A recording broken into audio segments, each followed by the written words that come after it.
మహిమలో మీకు నాయన మీ పనిలో మీ పాత్రలముగా మమ్మల్ని వాడుతున్నది ప్రభా. మా కొరకు ప్రాణత్యాగం చేసి మమ్మల్ని రక్షించినందుకు స్తోత్రం. మా పాపములకు క్షమాపణ చేసినందుకు స్తోత్రం. పాపము కట్ల నుండి తెంపి మాకు విడుదలనిచ్చినందుకు వందనాలయ్యా. మిమ్మల్ని బట్టి మాకు ఘనతనిచ్చినందుకు స్తోత్రం. మిమ్మల్ని బట్టి విలువైన ఆధ్యాత్మిక జీవితంలో ప్రసాదించినందుకు వందనాలు.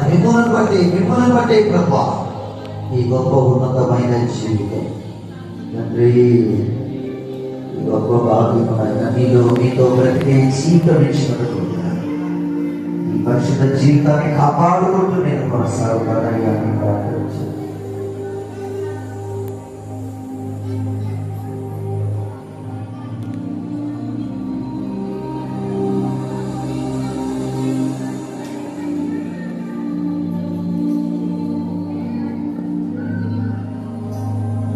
ప్రార్థన.